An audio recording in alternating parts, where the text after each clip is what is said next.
להשיג ככה, האם זה פשוט היה הדעות שלו, האם היה חשוב לו לעורר פרובוקציה כדי להעביר זרקור על נושאים מסוימים? אז באמת אפשר לתפוס את לייבוביץ' במה שנקרא כשהמצלמה קבע, או איך שלא אומרים את זה, אפשר לתפוס אותו אומר דברים הרבה יותר רכים. למשל על השלום, אז יש לי פרק על הכיבוש בספר שלי, שבו אני צריכה לבדוק בדיוק מה הוא אמר ב-67 פסיק דקה, פסיק 2 דקות, אתם יודעים, אני צריכה לעבור על כל החומרים. ומצאתי שב-74 היה ספר שירה, גשר על פני חופים, שירה יהודית ערבית, שהיא תקווה לשלום, כל שיר צד אחד בעברית, צד אחד בערבית, הקדמה מאת ישעיהו ליבוביץ'. וישעיהו ליבוביץ' אומר שם, אפילו שהוא כל הזמן אומר, מה פתאום לא יהיה שלום ולא יהיה שלום, רק להסתלק מהשטחים הכבושים, ואחר כך נדבר. אבל אני לא מדבר על שלום, אני לא מחנה השלום, אני מחנה להסתלק מהשטחים. ושם הוא כותב טקסט כל כך עדין, כל כך נוגע ללב, שאולי אם אנחנו מסוגלים לכתוב שירה יחד, אולי באיזשהו עתיד, אולי לא כעמים, אולי לא כלאומים, אבל אולי כבני אדם, יש לנו אופק לשלום. אז צריך לתפוס אותו כשלא מסתכלים עליו, ואז מגלים את הצד האחר שבו. כי כמו שאני אמרתי, כל מילה שלו הוא במודעות לאפקט הציבורי, והוא לא רוצה לתת לאנשים להרגיש טוב, הוא חושב שתקווה היא מסוכנת. היום כל הזמן מדברים על זה שצריך תקווה. לפי ליבוביץ' תקווה זה סם מאלחש.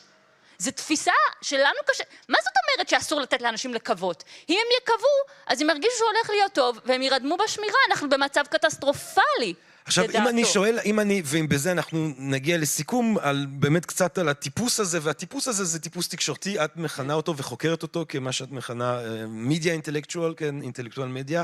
אני חשבתי על האופן שבו במובן הזה גם שם הוא מאוד הקדים את זמנו. היום היו אומרים אולי שהוא יוצר תוכן, אבל שהאופן שבו הוא מתבטא מאוד מתאים באמת לזייטגייסט הנוכחי, והאופן שבו אולי אינטלקטואל ציבורי פועל בעידן הדיגיטלי, שמן הסתם זה לא עידן שהכיר אותו. את חושבת שזה,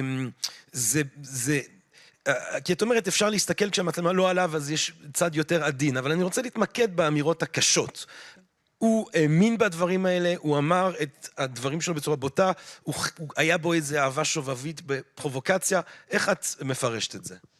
אז קודם כל, גם הפרובוקציות שלו, הוא עומד מאחוריהן. צריך להבין, הוא לא אמר סתם דבר שהוא לא חושב אותו. כשהוא אמר, יש יודו-נאצים, ואז הוא אומר, אני מרים את קולי, הוא ברעיון טלוויזיוני, אני מרים את קולי כדי שתשמעו, ואז הוא צועק את זה שוב. כולם שומעים אותו, זה בטלוויזיה, אפשר להגביר, כן? אבל הוא באמת עומד מאחורי זה, ומה שהוא מנסה לעשות, וכל מילה שם היא חשובה. הוא לא אומר, יש ציונאצי, הוא לא נטורי קרתא. הוא לא אומר יש ישראלי נאצי, הוא אומר יש יודו נאצי, כי הוא מנסה לומר שכמה שהוא אומר שיהדות איננה מוסר, הוא אומר אינני הומניסט, אבל מצופה ממני להתנהג באופן הומני. וגם את זה אפשר לתפוס אותו שהוא אומר שם, שלאדם דתי מותר להיתפס על חם במעשים הומניים, רק לא להיות הומניסט. אז הוא אומר, יודו-נאצי, הוא אומר, יש באיזשהו מקום שהוא כותב בשנות ה-40, הוא אומר שכשאדם דתי, אדם יהודי עושה מעשים רעים, זה מחלל שם שמיים, זה ממש חילול השם. אז יהודי שעושה מעשים רעים, זה חילול השם. וכשהוא אומר שהיטלר אדם מוסרי, נכון, אני מכירה את המאמר ומשחק שפה, אבל זה יותר מזה, הוא רוצה שכל הקהל ככה. הוא אומר, הוא משווה לפעמים את הרבי מלובביץ' להיטלר. סתם, בשביל לעשות פה איזה משהו, אבל יש לו איזושהי נקודה שהוא רוצה ללחוץ עליה, ובשביל ללחוץ על הנקודה הוא מביא את הדוגמה הכי קטסטרופלית. אנחנו חייבים לסיים, אבל אני רוצה שנסיים, פרופסור